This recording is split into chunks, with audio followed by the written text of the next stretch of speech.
Welcome to This Week in Orthopedics. This week we're covering 9 notable papers spanning advances in upper extremity reconstruction, lower extremity joint preservation and sports medicine, and new frontiers in surgical optimization and technology. Let's dive in. In arthroscopic rotator cuff repair, balancing early mobilization with structural healing remains a major clinical challenge. A randomized controlled trial in the Journal of Shoulder and Elbow Surgery evaluated an electromyography-based early rehabilitation program utilizing exercises with low supraspinatus activity compared to a standard 4-week immobilization protocol. 30 patients with full-thickness, medium-sized tears were randomized. The early exercise group started low-load movements at 1 week postoperatively for a duration of 3 weeks, while the control group remained immobilized for 4 weeks.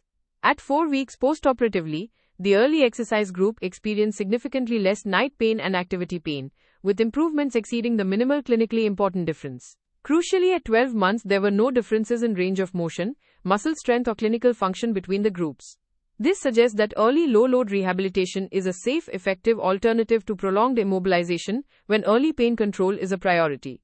To further optimize rotator cuff healing, a propensity match study in the same journal looked at biologic augmentation. Researchers compared standard arthroscopic repair with soft tissue debridement and cortical abrasion against a technique combining tendon remnant preservation on the footprint with bone marrow stimulation using small, 1 mm nanofractures on the greater tuberosity. While both groups achieved similar long-term patient-reported clinical outcomes at a mean follow-up of 42 months, magnetic resonance imaging at 6 months revealed a substantially higher tendon healing rate in the combined biologic augmentation group, with roughly 80% healed compared to only about 54% in the standard debridement group. This highlights that preserving local biology and stimulating bone marrow can significantly enhance structural integrity without compromising clinical performance.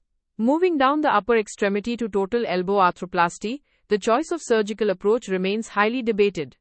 A multi-center prospective cohort study in the Journal of Shoulder and Elbow Surgery compared the triceps sparing approach against the traditional triceps detaching technique in 110 patients. At 12 months, patients in the triceps sparing cohort had a mean fixed flexion deformity of 12 degrees, which was significantly better than the 26 degrees observed in the triceps detaching cohort. While both groups reported similar self-reported outcomes and comparable radiographic component positioning, overall major surgical complication rates were high in both groups, reaching up to 44%, with infection, ulnar nerve dysfunction, proximal ulnar fractures, and triceps insufficiency being the most common. The triceps sparing approach appears to offer a clear benefit in preserving elbow extension and range of motion. Finally, addressing under-recognized causes of shoulder dysfunction, a large retrospective case series investigated arthroscopic pectoralis minor release for pectoralis minor syndrome and associated neurogenic thoracic outlet syndrome. Out of 273 patients, 60% also underwent arthroscopic brachial plexus neurolysis. At a mean follow-up of 9 months, patients showed significant improvements in subjective shoulder values, pain scores, physical function, and forward elevation, with a low overall complication rate of just over 4%. Interestingly, the rate of anomalous pectoralis minor insertion was 15%, which is consistent with the general population, suggesting that muscular hyperactivity, rather than structural anomalies, is the primary driver of this syndrome. In the realm of knee preservation, surgeons often hesitate to perform medial meniscus posterior root repairs in patients with advanced cartilage damage.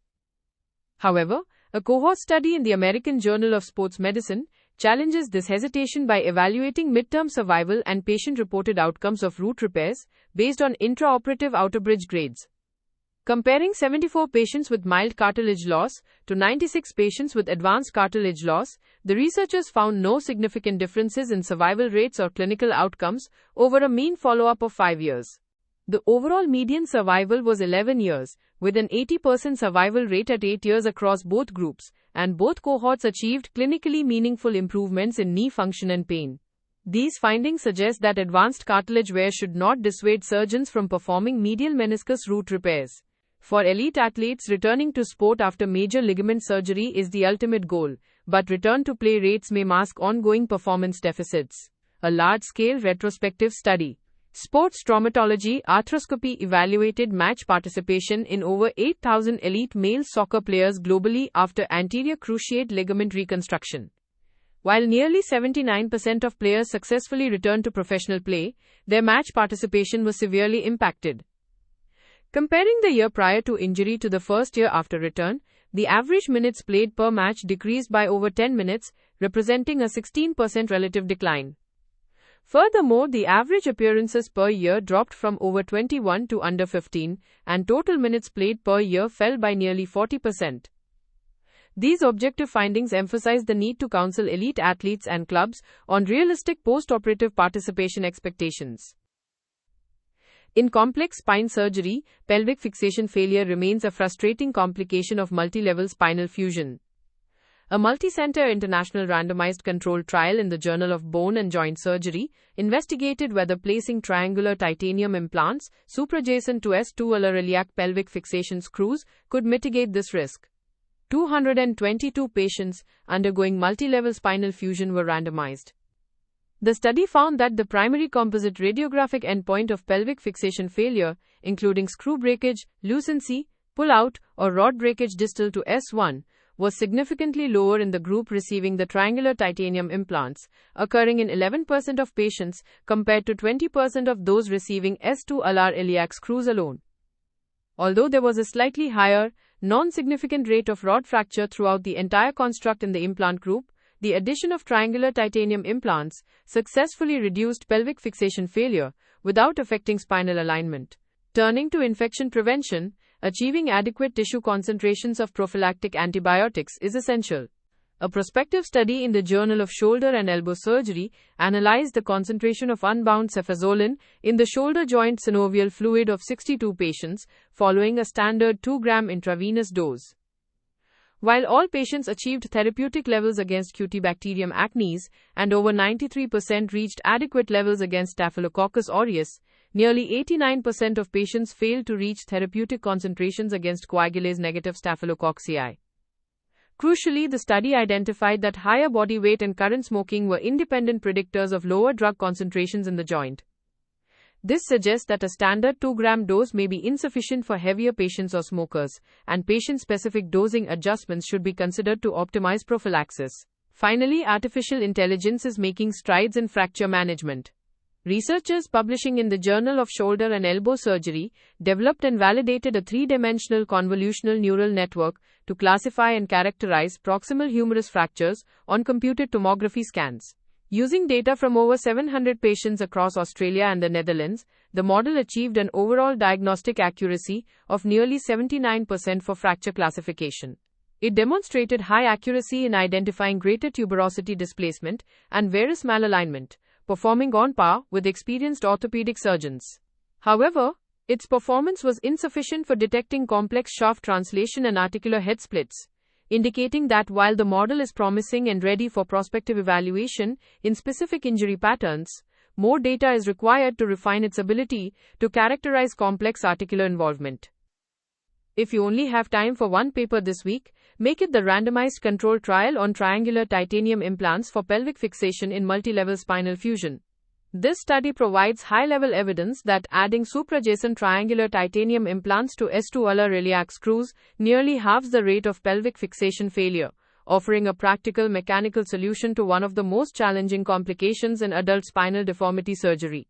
Here are the key takeaways from this week in orthopedics. First, adding triangular titanium implants, suprajacent to S2 iliac screws, significantly reduces pelvic fixation failure in multilevel spinal fusions without compromising overall spinal alignment.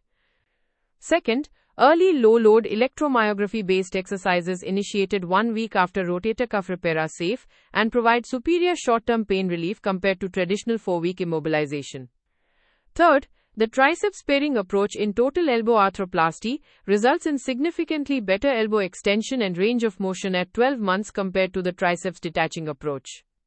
Fourth, medial meniscus posterior root repairs are durable and effective even in the presence of advanced cartilage loss, meaning high intraoperative outer bridge grades should not deter surgeons from repair. And finally, standard 2-gram cefazolin prophylaxis may lead to subtherapeutic joint concentrations in patients with higher body weight or active smoking status, suggesting a need for patient-specific dosing. That's your roundup for this week in orthopedics. The full transcript and references are available on the episode page in your Audio Scholar library.